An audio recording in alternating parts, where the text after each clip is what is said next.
We are not fairies in a super world. We are monkeys with brains full of mush. Welcome to Awaken the Deep, a channel dedicated to the most mind-blowing and consciousness-expanding videos from some of the greatest thinkers and wordsmiths the world has ever known.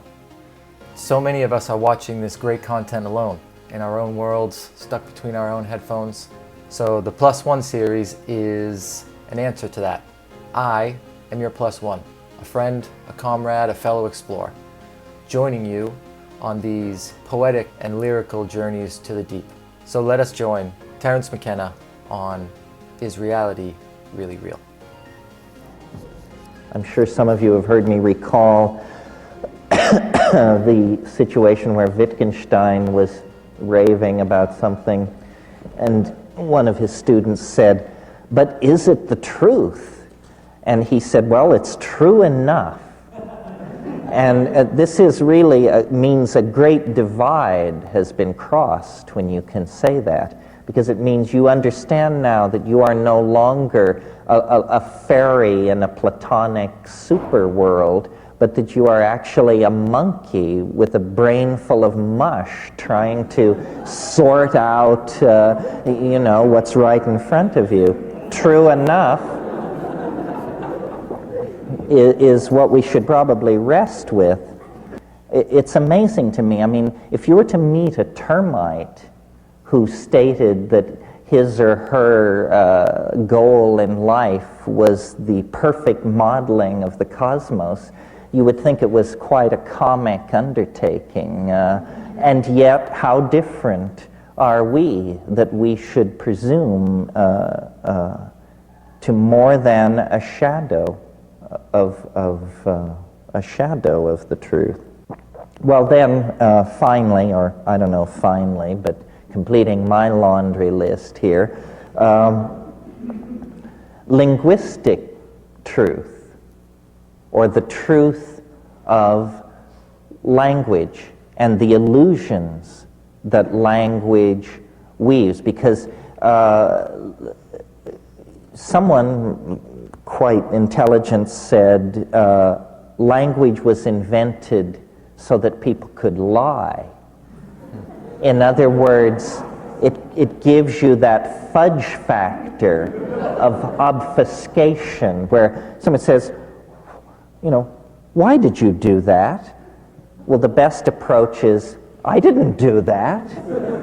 You thought I did that. What you thought you saw, you didn't see. In other words, I suppose that lawyers are probably the people who have done the finest work with language, and behind them, politicians. And the true potential for language to elevate and to unite the community was early on betrayed into the production of illusory and ideological goods, which could then be marketed among the people and to spread confusion. Psychedelics reflect on this because psychedelics stretch and pull and melt and recast the illusion-producing machinery of language. I mean, I think that if you had to say the one thing that psychedelics do for everyone, whether they have a good trip or a bad trip, because it's up to them to interpret what they make of this, is it shows you the relativity of your cultural viewpoint. That it's just your point of view. You inherited it from a geographical area, a culture, a set of parents. It has no relationship whatsoever to anything anchored in some kind of metaphysical superspace. It's just your cultural point of view. And travel actually does the same thing. And I've always felt there was a weird affinity between psychedelics and travel, and I suppose many people have, or we wouldn't call it a trip, and we wouldn't call it a journey. But travel shows you the relativity of culture.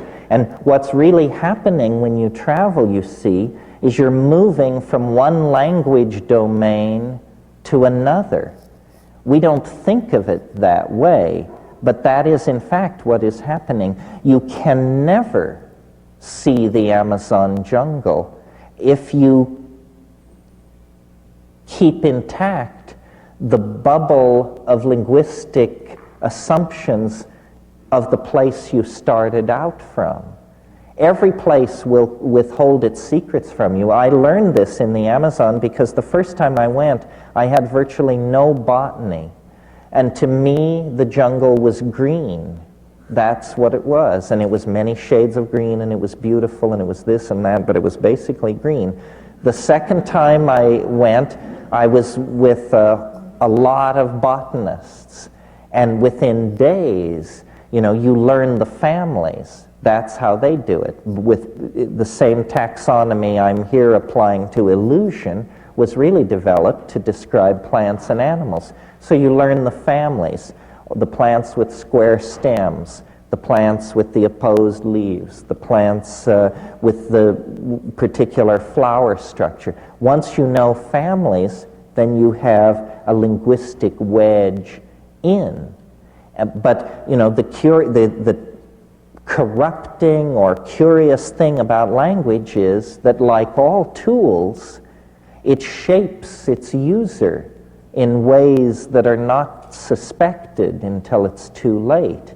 So, for instance, the way in which Western civilization is totally obsessed with the subject-object relationship, and it's the basis of our science, our polity, our relations to commerce, the concept of product.